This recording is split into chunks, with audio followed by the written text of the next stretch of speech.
What is up, you guys? It is your boy Brent Biggest here, and welcome to another video. And probably when you're clicking this video, you're probably questioning yourself, what are the underdog Super Bowl teams? You know what I'm saying? Um, Obviously, I think in the top of my head, you can think of players, teams that are probably most likely going to make it to the Super Bowl, like probably like the Niners, Chiefs, the Eagles, the Bengals, which I'm very surprised the Bengals are up there. But anyway, the Lions. All of these teams are up there. But today, we're going to be talking about the 5 NFL teams that could potentially be dark horses into winning a Super Bowl this year. And I guess it might as well talk about this team since this team literally had probably the best offseason. We got ourselves the Houston Texans. The Houston Texans just make way too much sense for this exact reason. Now, I would say heading into the season, they were probably going to have a down year. Like, I felt like there was going to be something that this team was just going to fall back. But I just can't see that happening anymore with this offseason. They signed Daniel Hunter. They traded Stephon Diggs. They made a ton of big moves. And honestly, there was really not a big major weakness on this team, I would say, except for Olin, which, again, they can address that in the draft. So I don't really see them being bad this year. I mean, yeah, you can also say maybe the running back position isn't the best, but Joe Mixon's playing on a better offensive line. So I don't know if that's really the case here. So, yeah, but I really am interested to see how good they are going to be this season because Stephon Diggs is going to be in a crowded receiving room, so he's not going to be, targeted 30 million times, but it's really going to be an interesting season for them because I think they have probably a better team than they did last year. Now we have the number 2 overall team, are the second underdog team, and this is the team that EA apparently is predicting to win the Super Bowl maybe this year. We got the Green Bay Packers. Now the Green Bay Packers are reason why they are specifically an underdog team is because I don't think a lot of people are really noticing how good of a free agency the Packers had. Now,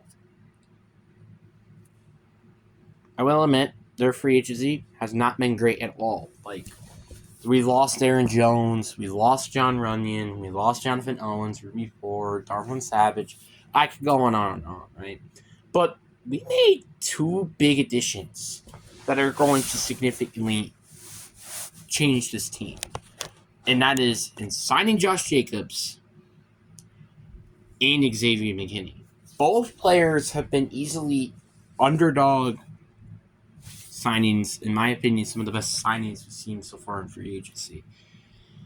And, with probably another stellar draft again, I probably could easily say that this is going to be a team that could easily be an underdog Super Bowl contender, in my personal opinion. But the last time I had one of my favorite teams end up being an underdog Super Bowl contender, well, you know what happened.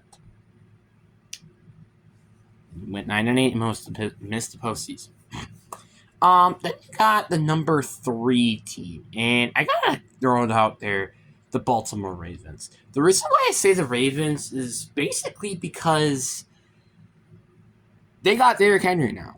Like, I don't know why people are not thinking of the Derrick Henry, Lamar Jackson, Mark Andrews, Zay Flower like offense. Why is nobody talked about this? Lamar Jackson, who's arguably the best mobility quarterback. Derrick Henry, arguably one of the best running backs in the league. Zay Flowers, an amazing receiver who has a ton of potential. And a Mark Andrews, who's arguably one of the best tight ends. Why is nobody even talking about this team, by the way? Can I just say that? And also, did I not forget to mention that this team was also, I'm pretty sure, the number 1 ranked defense last year, even though they did lose a lot of players from that team, but you get the point. Why is nobody talking about this team? I don't understand. You still have Lamar Jackson. You still have Zay Flowers. You still have Mark Andrews. You have Derrick Henry.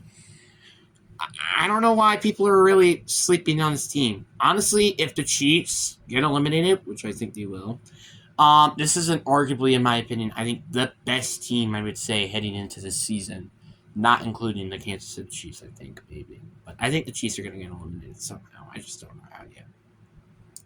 But I guess I might have to look at that when I make my predictions. But I got the number 4 team, and I think this might be a little interesting, but I honestly gotta go with the Minnesota Vikings. Now you're like, wait, huh? Yes, the Vikings. Here's why. Okay? Now, Sam Darnold has been super disrespected this entire season, right? And like I think his entire career he's been completely disrespected. And people are gonna be like, wait, you're saying that Sam Darnold's good? No, I'm not saying he's good, but he has potential to be. And by the way, can I forget to mention that this has probably been the best supporting cast he's been if he does end up being the starter? I'm just mentioning that. And plus, I do have a pretty good feeling that he will probably be the starter heading into 2024 because I don't know why they don't just follow the Packers formula. I mean, we're crying out loud, but okay. But even if not, I do think that probably most likely J.J. McCarthy can be a good quarterback, which this could definitely make this team a playoff contender, which then might make them a Super Bowl sleeper. And did everybody forget that this was also probably one of the best pass-catching offenses, and the defense significantly gotten better last year? Did everybody just forget that for some reason? I think everybody did. But let's face it, let's say for example, they didn't even trade up to get J.J. McCarthy. You know, to sell out the other first-round pick that they could potentially get somebody, right?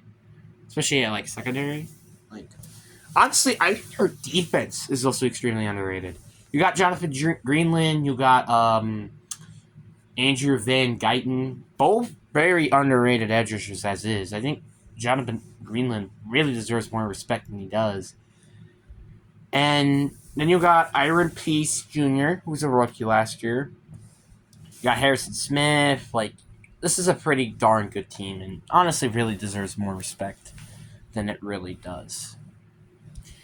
Then you got the last team, and I'm going to go with another underdog team that also did have a kind of decent offseason, the Cleveland Browns.